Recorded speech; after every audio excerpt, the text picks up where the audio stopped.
All right, welcome to Self-Care is the New Healthcare. I'm Dr. Amy Beard. I am a certified functional medicine practitioner, family medicine doctor, also ER trained, and a recovering dietitian. I have my own functional medicine practice online at amybeardmd.com, and I'm joined by my husband, Paul. Hello. Who is, you want to give him your credentials? I am an engineer from Georgia Tech. I am a organic farmer. I'm your personal chef, and yes. I run the business for you for amybeardmd.com. You do a very good job of that, I might add, too. Yes. All right, so we're going to get to business after we listen to some of our favorite... our introduction music from the Hellroys. The Hellroys, all right. I don't take nothing that a doctor don't prescribe. I don't do no drugs, man. I don't do no drugs, man. I don't smoke no bud, man. I don't do no drugs, man. It angers up that blood, man, so I don't do no Okie doke. So, hope you enjoyed that little intro. You can tell us what you think about it, too. They're a great band. You need to listen to our extra, the end, for the really good stuff on that song. It's pretty good. Anyway, this is our first episode, our very first podcast episode, and it's kind of more of an introduction of what we want to do, where we're going to go with this, what to expect out of us. What to expect. You know, it's all about, social media is great and all, but you really can't get your points across as well as you could with the podcast. That's one of the reasons we decided to do this, and that we offer some unique perspectives that I don't think you might get elsewhere. No, you will not. Before we go too much further, go ahead and do your legal disclaimer. Oh, let me do this so we don't get in trouble. So this content is for informational and educational purposes only. It is not intended to provide medical advice or to take the place of medical advice or treatment from a personal physician, meaning I am not your doctor. All right. All right. So back. Now we got that out of the way. So the goal of this is to really provide you with information that impacts your health, so that you can overcome chronic health issues if you're experiencing them, and if you're not, to stay on track. Obviously, you've been doing some things right, but we want to make sure you stay on track, and not to be dependent upon the current healthcare system, because if you are, you will never be healthy. And if you are, you're using the current system incorrectly. Yeah, there's ways to use it and not use it, and we're going to definitely dive into that. Yeah, the system works well in some areas and terribly, terribly awful in other areas. Right. And we're going to help you navigate that system in a way that benefits you and your health. Right. Well, explain what is self-care. So self-care is, self-care is based on what you do, all right? Your health is determined by what you do, not what your doctor does. And that is a common misconception. We think that we have to be going to the doctor all the time for all kinds of checkups to be healthy, and you're placing your dependence on the wrong person. You need to be placing it on yourself. And then the doctor is there to fix you. They're not. No, they're not. The doctors are there to guide you, to offer advice, to perform surgeries, procedures. They should be educating you on lots of things, but they can't because they weren't educated themselves, particularly the area of self-care. Yeah, and this has changed a lot over the last 60, 70 years. I think that the family doctor was a lot better equipped to help you with self-care, and that really has changed for a number of reasons that we'll get into the podcast over the next coming months. Yeah, I mean, and many of you already, excuse me, many of you already know this, because I hear your complaints all the time about when you go to the doctor that they, that's always just ends, 10 minutes and it ends with the prescription. And, that is not self-care. So self-care is really, it's the lifestyle behaviors. It's all things lifestyle that you have control over.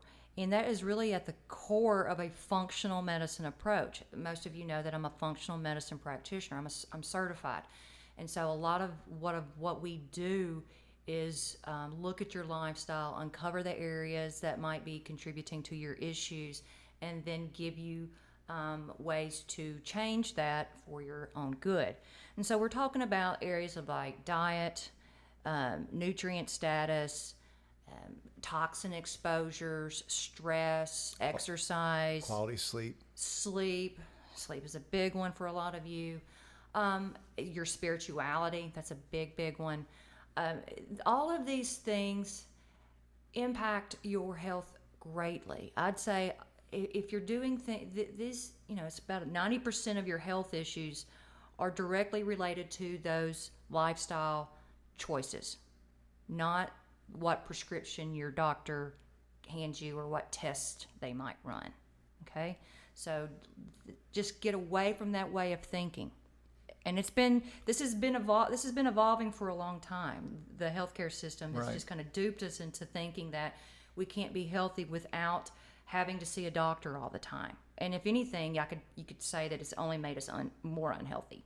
I mean, we're not here to trash the medical system, but it has completely and utterly failed us the way it's evolved.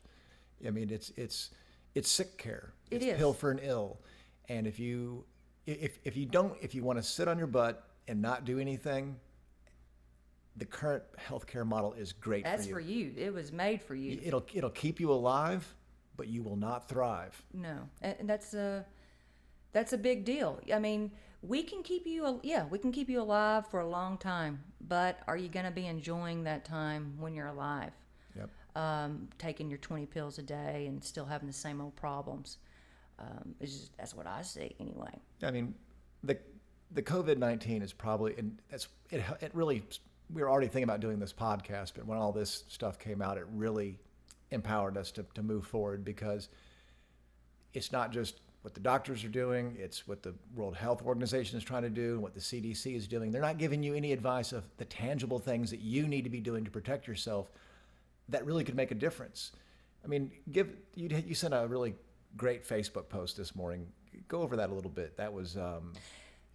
What has become apparent to me during this viral pandemic is it has exposed the poor health of our society, particularly in the immune health department. Mm-hmm. And I was really disappointed, but not surprised, that there's no advice being offered by the so-called public health officials about how to support your immune system. It's basically, let's wait till you get the virus and then give you some, the Z-Pack and zinc and all that. And I'm like, well, if you've waited to that point, you've waited a little too long. You need to be working on your immune system well in advance of this. And of course, we didn't know this was coming. Mm-hmm. I think some people did. But, why aren't you telling people to get outside and get vitamin D? But we know vitamin D is great for your immune system. Why aren't you telling them to start taking vitamin C? They're using that in the hospital to treat this with good results. So you're supposed to stay inside and do nothing and drink more. And then worry yourself to death. And that's not going to be good for your immune system. So a lot of the immune health issues we face right now could be corrected and overcome with self-care. Right. I mean, if you look at, and the data is still coming in, but right now it appears that 90% of the population the COVID has almost no effect on them. And then the remaining 10%, 7% get sick, and then 3% get really sick, and of that a subportion dies. That 90%, that's what we should be focused on. What did they do right? Why are those 90% not being affected? Well, those are the ones whose immune system is functioning a little bit better. Yeah, exactly. But like you said, there's still a lot of things we do not know. I don't know that we will ever know, but I do know it's always a good time to work on your immune health. Let's don't wait till the flu season hits. I don't even think it's over yet. Mm-hmm. You need to be always working on your immune system, because there's a lot of other things to work that you need to, it's not just viral illnesses you need to be concerned about. It's all kinds of, most of the chronic illnesses we face today are directly related to an imbalanced or dysregulated immune system. Yeah, it's not just diseases, it's arthritis, it's just how you feel. Yeah, you get a virus, that's a symptom of an immune system that's not functioning right. Mm-hmm. You get diabetes, that's also another symptom of an immune system that's not working right. Often weight gain is a symptom. Yeah, obesity, that you've got immune dysregulation going on. You could go through anything that ends with itis, There's a lot of those. So anyway, that's what I want you to understand is, they're pumping out all this fear, but never ever once saying anything about how to support your immune system so that if you do happen to contract it, you don't fall ill to it, or at least you survive. I mean, some of it's so obvious. You think, like, why would they not at least address that? During the 1918 pandemic, they built a lot of hospitals beds outside because they knew that the UV rays, the sunshine, helped dissipate the virus. Well, they said, well, we don't know that about the COVID now, but most viruses are affected by UV, so why would you tell people just to stay inside? It doesn't make any sense. And I mean, just the whole stay inside just really irks me. And it's the whole dependent mentality. Yes, we're just so dependent upon these public health officials. Save us. Yeah, I don't need saving. I know what to do for my immune system. I'm feeling pretty darn good about it right now too. Yeah. So that's why I'm just not panic stricken. No, because we take care of ourselves. Yes, we've been planning for this whole. And you have time. So this is starting to subside, it looks like. It'll probably rear its head again next fall or winter. So let's call it emergency prevention. You have the next 6 months to get your immune system. Typically in 3 months, you can make marked difference in your immune system if you'll get on it. Yes, and it's not as hard as you think it is either. Even minor changes in a lot of people's lifestyle can have huge impacts on the quality of their health. All right. Now, some of you need a lot more than that. I'm just Yeah, some of you are not doing anything. Some of you need a major intervention. All right, what's next? Well, we've talked about this, we've created a system where they want us to be, well, not want us, but we end up being dependent on them. We think we're helpless, and we're not. So let's kind of go through, why do we need self-care? The current system is not about health. Let's just kind of walk through how the system is designed right now. It's a 10-minute visit. They try to figure out which pill you're deficient in. I joke there, it's not the case, but Amy always likes to point out you're not Lipitor deficient. You're not Viagra deficient. Prozac deficient. Yeah, these are. Let's start with the whole term allopathic medicine, which is what everyone in the West practices, and it is the concept of treating the symptom. As an engineer, that sounds like the stupidest thing I've ever heard. Right. I mean, let's figure out how to fix the bridge every time it breaks, but we're not going to understand why it breaks. Well, that's not very smart, and that's what our healthcare system is. It's allopathic medicine is designed to treat the symptom, and the best way of treating the symptom is with a pill. Kind of sounds like they invented a good business model. Yeah, look at it. It's thriving pretty much, right? So it makes up 1/6 of our economy. Yeah. The healthcare system. We spend the most, and we rank pretty really, really bad on the outcomes. I mean, we've done a good job with the mortality rate here just because of our response, but I think that we got hit pretty hard because we're pretty sick. We are sick. I mean, you can just look at the obesity rates, the amount of chronic illness in the country, the average number of pills adults take. It's we have a crisis right now, and these viral pandemics are exposing that. Well, they tried to divide it into that this virus goes after different demographics. It goes after the elderly. Well, a lot of the elderly are not healthy because they're what we call polypharmacy. Polypharmacy is when they're just on so many darn pills that it just you don't know what's going on, and it affects the African American community and the Latino community. Why? Stereotype, but a lot of it's true, is they tend to be more overweight, don't eat as well. Some of that. There's a lot of reasons why that's the case. So we're not. But the point is, it's not because they're African American. It's because they're African American that happens to have poor lifestyle. Right. So the viciousness of this disease is just exposing that we should have been in the driver's seat and not waiting for someone to save us. Well, it's just the whole healthcare system, like you said, it's not about health. I was very disappointed.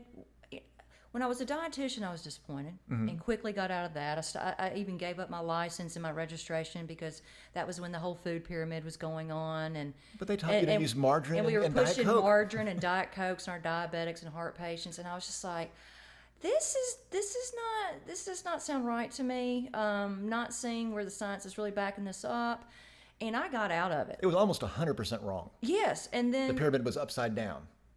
yeah, there were so many things that weren't making sense to me. And then I thought, okay, I'm going to go to medical school and I'm going to learn what I need to learn. And then I quickly found out that this term idiopathic is just a favorite amongst the professors and What is idiopathic? We don't know what causes it, basically. Just basically, Yeah. I give up, but we're going to give you a pill. Yeah, and it was all, so much of our curriculum was based on how to use pharmaceuticals to treat symptoms, or how to use procedures to treat symptoms.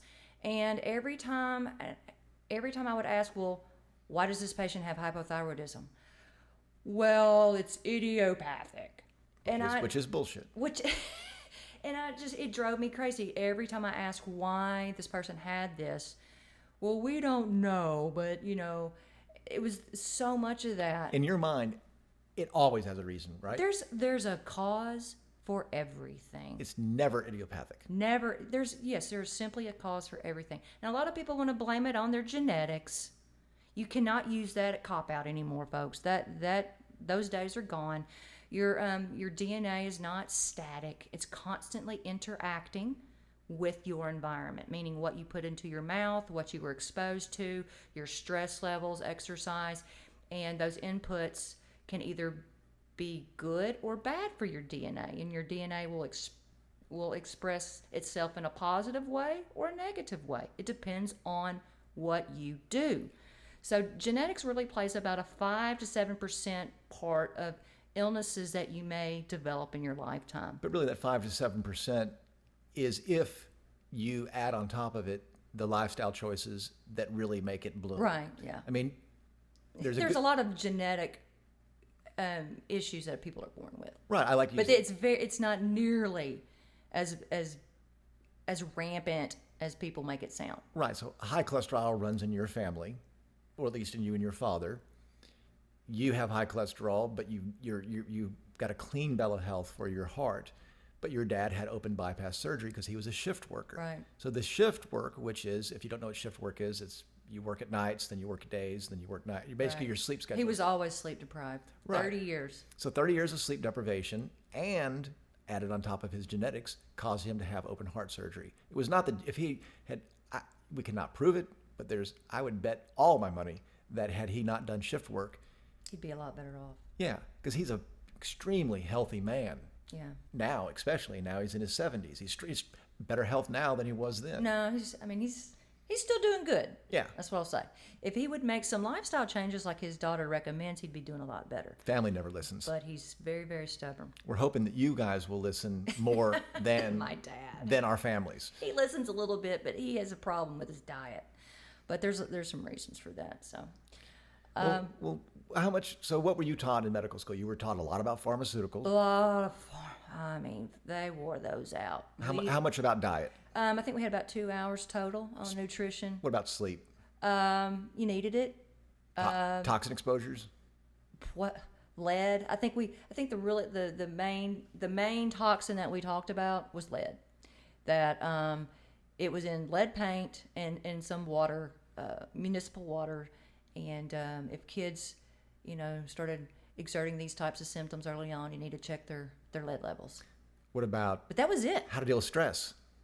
Never discussed. Stress was never ever discussed. Folks, we'll be getting into stress into his other podcasts, but it is amazing what it does to your health. I mean, it wrecks it. It's a silent killer, and we've written, especially now. Wow, the stress levels are really, really high right now because people won't turn off their TVs, and it's Yeah, we're stuck inside, drinking more, eating fast food because liquor stores are essential. Yep, and you can get takeout from restaurants that are not serving healthy food. I love restaurants. I'm glad they're open, but they're serving unhealthy food. You're drinking more. You're all amped up from watching TV. Watching these. Most of the networks are absolutely insane. It is just it's criminal. nothing about. It's just Oh, fear porn constantly, 24/7. Fear porn is a great. It should be criminal what they're doing. They're. My mom's living with us right now. She's 90, and she goes, It seems so desperate out there, Paul. I said, Mom. We had to turn it. She would turn it on, and we turn it off. Yeah, it's like, Mom, I promise you, they're lying. This is how they get ratings to keep you glued to it. And to get clicks on social media. You got to make those outlandish, headline, so you'll click on it. So the current system is completely broken. They're not helping you with the areas that you can do the most to control your health. Right. Let's throw them a lifeline, because there's Okay. a lot of great doctors out there. Sure are. I know, and some of them are my friends. Yep. A lot of them, almost all of them that I know personally, are good people, and they want their patients to be healthy. They're compassionate individuals, great people, but they weren't provided the tools that they need to help you. That's not what medical school is about. It's all about pills and procedures. And it took me to, acquire my functional medicine certification to really get those tools to help my patients. And I've done it both ways, folks. I've practiced in the conventional medicine world, and I've done it the functional medicine approach. It's like apples and oranges. I get far, far better results by going after the root causes than just throwing pills at your symptoms. And- it's like night and day. And That's why I do what I do. where we have success is where people are compliant. They want to try. Again, if you're lazy and you don't want to try, allopathic Western medicine is for you. It's great. And I don't want to say lazy. If you're just No, not, it is. If you're not interested in making the lifestyle, choices and changes. I'm sorry, Amy. Some people make it a joke, like they almost a badge of honor. I don't get no sleep, and I eat whatever I want. I'm still alive. Yeah. Well, big deal. I mean, don't we want to thrive? Yeah. Is that the bar for you? Is just to walk around alive? I mean, your 'Cause brother, that's not my bar. your brother's friends are all in their late 30s, maybe they're 40 years old. They're in their 40s now. Okay. They all think I'm younger than they are. I think you're like Superman. Well, I'm 55, and they think I'm younger when they first meet me. It's like, I'm normal. You're abnormal. Exactly, and and I'm glad you brought that up, because we are, chronic allergies. Everybody has thyroid problems, arthritis, all these back issues, IBS, depression. This is not normal. It might be common, but it's not normal. So don't accept that. You need to be. That We'll have our mom on another episode. She's 90, and she can do a forward bend and put her hands flat on the ground. She's amazing. and she looks like she could be less than 70. She looks like she could be in her 60s. Yeah, and that's all she does is take care of herself. but she- not religiously. She just She walks the walk. Yeah, it's just normal life. She was practicing functional medicine principles before functional medicine ever existed. they didn't have a name for it. It was called eating off the farm and. Exactly. So what works well in the current system? Because we just said that most doctors have a good heart, they're trying hard, but the system has kind of been developed to funnel them into this allopathic model. Yeah. They funnel them by, I'm only going to give you 10, 15 minutes to see a patient. That's been dictated by the insurance company on reimbursement rates. It's dictated by standard of care, because your butt will get sued if you deviate from standard of Yep. care. So standard of care says if they have this symptom, you give them this pill. right. And if you don't, You order these labs. and if you don't, you've deviated from standard of care, and you can be sued. We actually had someone threaten to sue us, like, you didn't offer you deviated from standard of care. I said, yes, it's functional medicine. That's why you came to see me. Yeah. It's because I wasn't using standard of care. It was mind blowing. Yeah. They backed away, nothing happened, but still, it's just so. There are things that work well in the current system. Acute care. Yes, the ER, I think, is still, God bless the ER doctors. I've been there. That is some hard work. Mm-hmm. Especially now. It's extremely stressful. Well, now your ERs aren't even Well, have that much going a on. handful. The handful that do. Right? But that is I think the ER docs and the way they triage patients, fantastic. If you're having a stroke or a heart attack, we can get you the care you need pretty darn quick. ICU is excellent. Yeah, the ICU doctors, man, those are some really smart guys. And gals. And gals, yes, and they can. If you are acutely ill and you are septic or have had a massive stroke or any other type of major condition requiring an intensive care unit, you're going to be taken care of really well. Your chances of surviving here in the U.S. are really, really good. Except for once you survive, they throw you back into the old system. Unless you've been in the system a long time and they've worn you down. But then, even once you survive your heart attack, you're still going back to The same old things. Yeah, Lipitor instead of worrying about your diet. You're not exercise. You're not. They're gonna mention diet and exercise, but they're not really gonna give you the specifics that you need. It's like, oh, clean up your diet. Yes, start an exercise program. And I've worked on cardiac. I've been a medical director for a cardiac rehab facility. I know what they do in there, and it's good. I'm glad that they're in there working out and getting some dietary advice. Although I still think the advice they're getting is kind of archaic. Part of it, yeah. Or some, most of it, but there are some good things about it. But they're still, prescribing people statins and blood pressure pills and not treating the underlying cause for your cardiovascular disease. Why did you develop plaques in the first place? So you're not a real big fan of the stent after stent after stent? No, because the studies show that it really doesn't improve mortality rates. It can improve the quality of your life. It improves the quality. In some cases, it improves the number of Lipitor prescriptions. Oh yeah, they think Lipitor cures everything now. And our surgeons are the best in the world. Excellent training. Yeah, I would say most of that is exactly what we need. Unfortunately, a lot of surgeries are unnecessary. Yep. We'll talk another episode about my hip. I hope to have some really positive, but unequivocally, you said no matter what, we need to give you a new hip now. But we'll talk about that another time. If you do need a quadruple bypass, by God, I'm glad we have some cardiovascular surgeons. And I know one in particular that I prefer over all of them. But again, there's a lot of surgeries that are taking place that don't necessarily need to be taking place, especially when it comes to hysterectomies and gallbladder removal. The gallbladder's crazy. They just love ripping out some organs, saying you don't need them.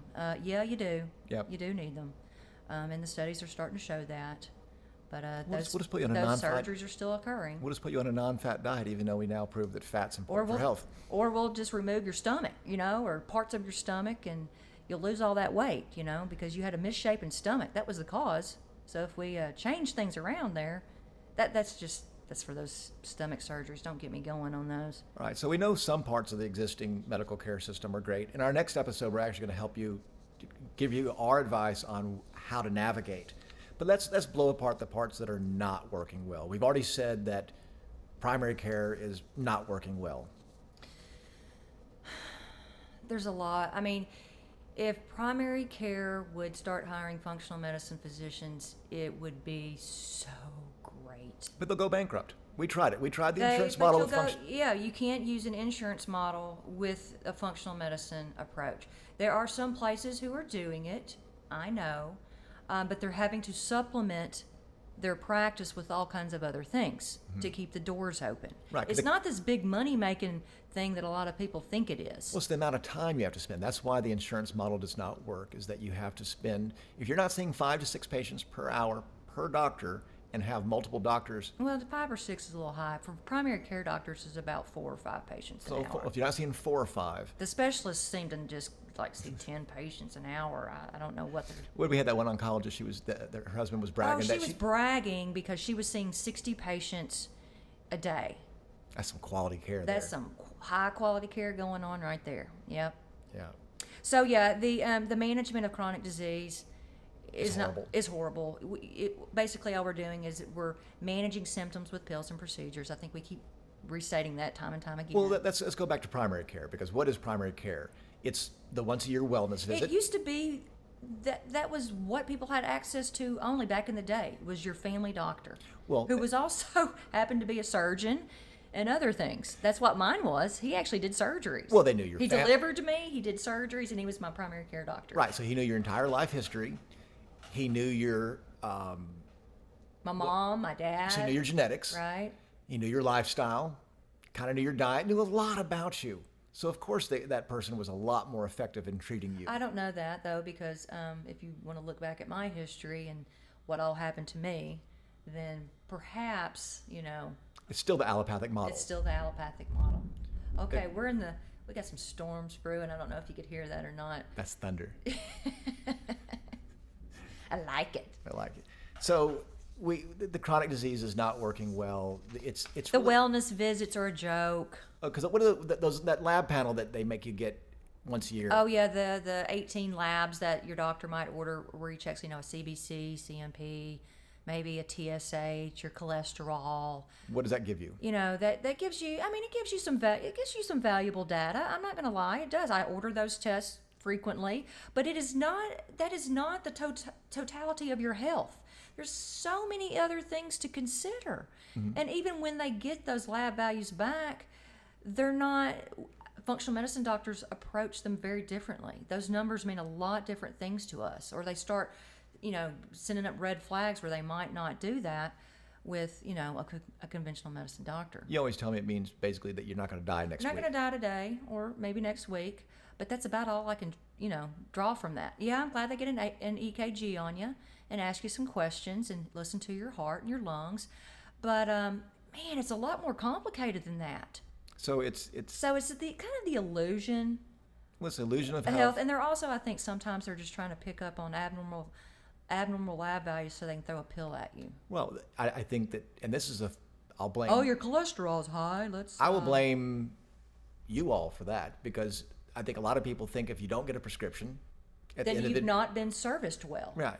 People get mad when you don't give them a prescription. I've been in the ER. They get so angry when you don't want to give them anything. Well, because you're being inundated night and day. And I'm like, I'm trying to be a good doctor. Well, I'm not giving you these. A third of the ads on TV are pharmaceutical. Right. So it's not surprising that these news agencies never report on this, because they will do absolutely nothing to possibly upset that, because that is so much of their income. So not only that's why you see so many of the commercials on TV, is because of the advertising dollars. Yeah, that's big money, and they're not going to give that up. Well, and that's why the media right now is actually running cover for the pharmaceutical industry, because they own everything. Pharmaceutical company runs the world. Yeah, all they have to do is pick up, like, hey, ABC, I don't like what you're saying. I'm going to pull some of my ads unless you back off on the hydro, what's the HCQ drug. Yeah, I'm not saying if it's good or bad. They're squashing the discussion, and that reeks of censorship. That's awful. And that's coming directly from the pharmaceutical industry, because it's an off-patent drug, and off-patent drugs don't make them money. And I'm not anti-medicine. There have been times when I was working in the ER that I was very glad I had access to the medicines I did, because they helped save people's life. Those are acute issues. Right. I'm talking about chronic issues. Well, and it's also just the maddening approach of the pharmaceutical industry. Like, a big trend right now is, because so many good drugs are coming off patent, so they don't make them money.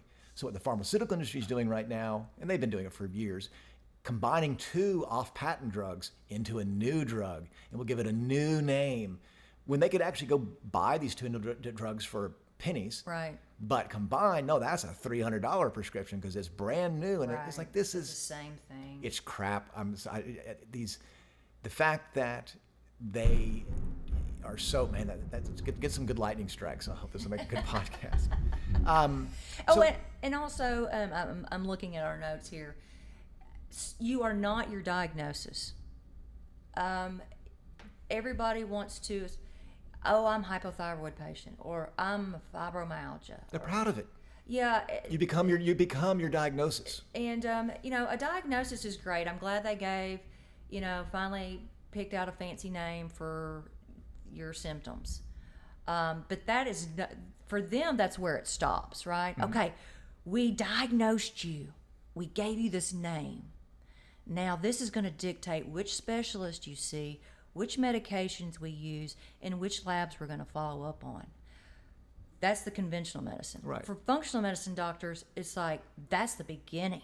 All right, I got your diagnosis. Now, let's see what's causing it. Let's delve more into that. You just mentioned about the diagnosis sets things in motion. One thing it sets in motion, like you said, is the specialist. Go into the whole silo medicine, as you like to call it, where they divide the body into all these individual... Yeah, that was a bad move. Cardiologists. Dividing the body up into organs and then organ specialists. Mm-hmm. Because... whatever's going on in your body doesn't just affect one organ and that's it. Mm-hmm. It's impacting your entire body. Yeah. What we need are immunologists. Right. People who know how the immune system works. because that's what it all comes down to. And any specialist can use a functional medicine approach. Right. It's not a specialty. It's just an approach to uncovering and addressing the root causes of your health issues. Well, and silo medicine creates turf wars, and I've seen it. With you. I've seen it play out in the ER. Nobody wanted to take the patient, because if you have and this was common, if you had a heart problem and a kidney problem and a lung problem, it was like, who's going to take the patient? This specialist, I'm not taking them. The other specialist needs to take them, and you call them. I'm not taking them. Dr. So-and-so needs to take that patient. And it's like, somebody has got to take this patient. Well, and silo medicine also dictates, they have their parameters that they're measuring it. And so they ignore other parameters in order to make their parameters look really good. I'll use that one example where you had to actually apologize to a cardiologist because you dared broach the subject.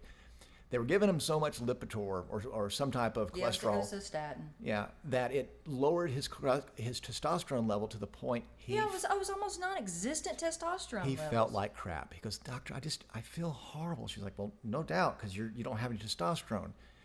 He happened to and she didn't change the course of action. She didn't do anything. Just plain is like, "Yeah, your testosterone's low." He happened to mention it to the cardiologist, who went apeshit. Well, it's because I said the statin could be contributing to that. The statin was causing it. You can't say for a matter. I don't know if that was causing it or not, because I don't know what his testosterone level. High probability. High probability, and I said it could be contributing to your low testosterone levels. All that cardiologist cared about was his parameters. Yep, he wanted to keep those LDL numbers down, and they were so low anyway. And so this is a quality of life issue. The endocrinologists are probably the worst, because all they deal with are parameters. All they deal with are ranges.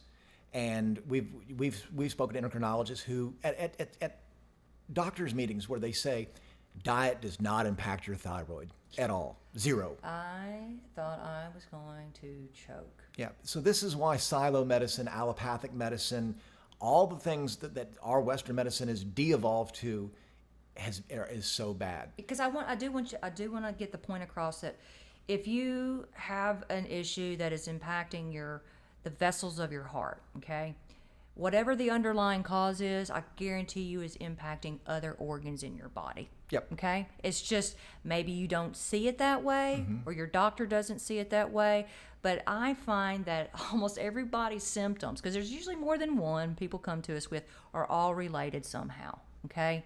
And usually they usually have similar root causes. It's just we all express our root causes differently based on our genetic makeup. And so that's the danger with silo medicine, is dividing us up into organs and independent systems, because they're not independent. They're completely dependent upon each other. What's the thing that you always say? Causes have different symptoms, and symptoms have different causes. Yes.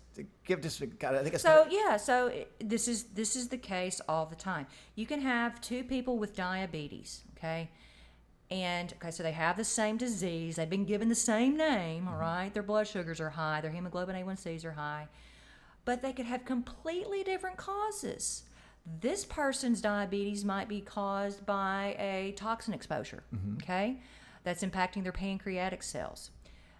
This person's diabetes might be caused by excessive stress, or sleep deprivation, or a really bad diet, or food intolerances. And then you can have people who are eating the same diet, like a husband and wife, eating the same things, okay? Let's just say it's a horrible diet. You develop depression, and then I develop, eczema.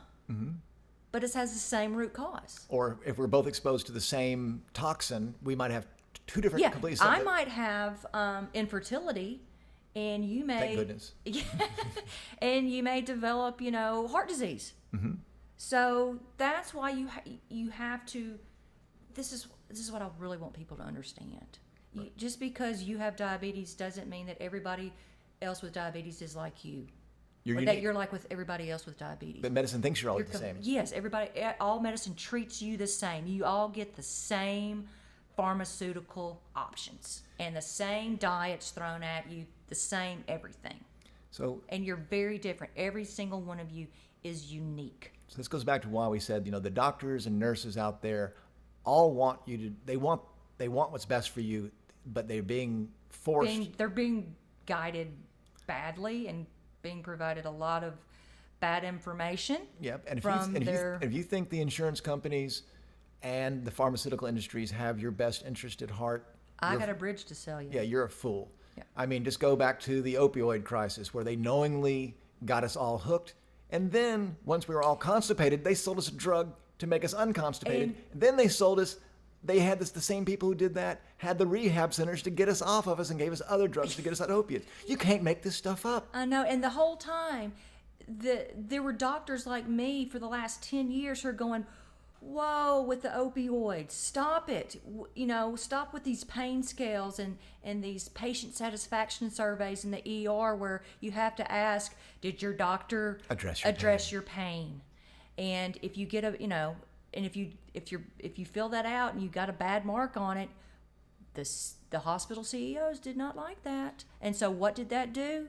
We started addressing the pain because we wanted those good patient satisfaction scores, and that just means more opioids. Well, and also it affected, if you didn't get those good scores, they dinged you on pay. Yeah, it's just... I mean, and that's hard pill to swallow, no pun intended, that you're trying to make a living. And you're trying to do the best thing for your patients because you took an oath of first do no harm, but that's not the reality that's occurring. We'll get into another episode about how insidious the pharmaceutical industry is. We're going to go from conception, at the turn of the 1900s to now, and you'll be like, these people, all of them, there's some great people in there, but there are some evil people in there pushing some bad agendas to make money, and they don't care about you. Now, there are some life-saving drugs also, and those are the good people. So this is all about how to navigate the healthcare system. They can't, pump out everything bad. They got to have some good ones in there too, or you're not going to, trust them. Right. And we're getting near the end now, the rules and regulations are really, this goes back to the standard of care where it forces the doctor to go down a certain path, but there's so many rules and regulations that prevent doctors from practicing medicine the way they should. It's a turf war. It's all about power and control. Mm-hmm. That's all. Everything comes down to that, right? That's why I always tell my the followers on social media, follow the money. Yep. That's where you'll find the answer. Just always follow the money. But if you distill everything we just said, the parts that you should be responsible for, the things that you actually can control, if you do that, the remaining portions of the healthcare system are excellent. If you're in a car wreck, you're in good shape. Yes. There are things that just go wrong with the body. No matter what you do. I mean, we have these patients who are doing everything right. But they are rare. But those are rare. Everyone wants to think they're that person, but really it's 1 or 2 out of 100 are those. Yeah. And the current stats would make you think that it's 95 out of 100, and it's not. You control your own destiny. And a quick thing too is supplements are not magic, and I know a lot of functional medicine doctors recommend them. I do because I always recommend them when I think they're needed. Mm-hmm. Of course, I always want you to get whatever you can from your diet, but supplementation, I'm sorry, is necessary for a lot of people. Because of our food supply, which we'll get into at another time. But it's not magic, and supplementation is not functional medicine. So a lot of people are like, yeah, I use this functional medicine doctor, I'm taking these supplements, but they're not doing the lifestyle stuff. You can never supplement yourself to health. You've got to do the lifestyle stuff. Yeah, and same thing with thyroid and hormones. A bioidentical hormone replacement or a bioidentical thyroid replacement instead of using Synthroid is better. It's better, but it's not functional medicine. It's not addressing why you're just using a more natural approach versus the pharmaceutical. Yeah. That's all you're doing. You're switching out the pharmaceutical for something natural. And stopping. And that's where a lot of people that's what they want. Because we've gotten used to this whole pill for a meal mentality, and they want to make that, they just want to supplant that with the supplements. Well, and they've also gotten used to feeling bad. And we mentioned that earlier, but I want to stress that again. Most of you do not even know what it feels like to feel good. And I'm not talking about being happy about, a birthday or that. I'm just talking about day in, day out, aches and pains, just overall mood. Where you wake up, you feel good, you feel alert, you have a productive day, you've got lots of energy, your mood is good, you can easily handle the stress that occurs with just, walking on this planet and being a human being, and you're not overwhelmed by that, and you thrive. To me, that is health. Yeah. That is what we should be striving for, not just Avoiding death. avoiding death. Yeah. We want you to thrive. And when you thrive, And it's possible. it's It's easy. very, very possible. You just got to try a little bit, folks, and we're going to help you. And it's not expensive. One of the main purposes we want to do this is that even though our functional medicine clinic is much less expensive than we designed a very efficient model. Even then, there's people who cannot afford it. That's what this podcast is for. We're going to tell you a lot of things, lifestyle things, that if you'll do them, You won't need a functional medicine doctor. Yeah. Or if you do, much of the work has already been done so that you don't have to, pay that much more to. I can't tell you how many people on those come services. in. They want to come in. They're eating horribly. They're not getting any sleep. Drinking 6 Diet Cokes a day. They're doing everything wrong. And then they come in. They want to meet with Amy right away, and they want as many lab tests. And they want their hormones checked. Yeah, Because they are convinced that their hormones are off balance. And I'm like, yeah, they probably are, just by taking a cursory look at your history here. And then they get mad. He's like, well, I just spent $3,000 on labs, and you're telling me to quit drinking Diet Cokes. Yeah, that's the very first thing. It's making your gut unhealthy, and that's one of the first things we have to work on. It's managing expectations. Yeah. Because we have to tell people that, like, you've got. I really don't even want to work with you if you're not. Well, going to do there's that, so 'cause many things. You're just wasting my time and yours. Well, it's also making your job so much harder. There's so many things wrong with that type patient that you can't see the forest through the trees. I mean, there's so many things going Yeah. on. But we call it clearing the smoke. If you'll do the lifestyle things, the diet, the sleep, and give it time. and It give- doesn't happen in a week. But if you'll do that, then do your lab testing, and then work with a functional medicine doctor, You'll get much better results. the remaining ones are very clear and abundant. It's like, oh, okay, we've done all these, and you'll save yourself a lot of time and money. and maybe not even have to come in, and that's the goal. Working with our health coaches helps, I would say, 75% of our patients. Yeah, for you, Just working there. yeah, and you can do it on your own, but even if you can do it on your own, a lot of people just choose to work with a health coach because it makes it faster and easier and fun. These people, Well, and they're also, if you're like me, you need some accountability. Mm-hmm. You and I are good partners for accountability.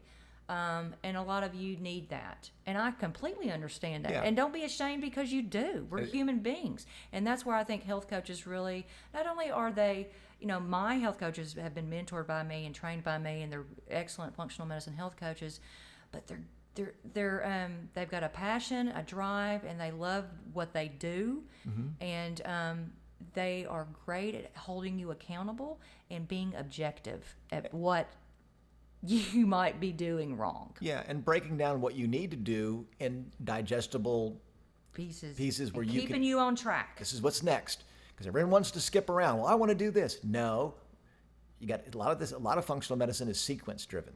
You got to heal the gut before you start working on something that's And further there's downstream. lots of things that impact that. So, Yeah. and they take all that into consideration.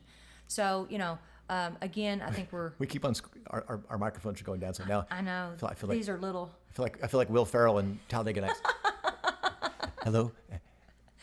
I don't do with my hands. So are we about finished? You think? I think we are. Again, I want to leave on a positive note, and thank you so much for joining us. And please feel free to reach out to us either on social media. You can email us and give us your thoughts about what you want us to talk about, what you want us to address. We want to hear from you. You can always follow us on social media. I'm on Facebook. Give those as Amy Beard MD. Amy Beard MD on Facebook. Instagram's the same thing with a little underscore, I think. And then but you can find me. And then amybeardmd.com is the webpage. I stay off Twitter because it's just too darn toxic. And self-care is the new healthcare is our podcast. Yes, is our podcast. And I think episode number 2, we're going to delve more into Navigating the current healthcare system using a functional medicine approach. So that, because there's a lot of frustration out there for some of you who are functional medicine minded, and navigating the system and finding a doctor that is on your side and willing to work with functional medicine, health coaches, and things like that. And we also just want you to utilize the current healthcare system appropriately so that you save yourself time and money, and in a way that is good for your health, ultimately. So I hope you found this to be enjoyable. Again, you are responsible for your health, not your doctor. That's why we live by this mantra: love many, trust few, and paddle your own canoe. 'Cause Absolutely. you have to take control. Yeah. We'll see you next time. All right. Thanks, guys. Bye-bye. I don't take nothing that a doctor don't prescribe. I don't do no drugs, man. I don't do no drugs, man. I don't smoke no bud, man. I don't do no drugs, man. It angers up that blood, man, so I don't do no drugs. I just take Paxil, Xanax, Zoloft, Flomax, morphine, Valtrex, Flonase, Plavix, codeine, Zyrtec, Zoma, Zantac, Ultram, Zocor, Zipro, Prozac, Dopamine, Demerol, Lexapro, Tylenol, Vicodin, Lyrica, Lipitor, and Adderall. But I don't do no drugs, man. I don't do no drugs, man. I don't smoke no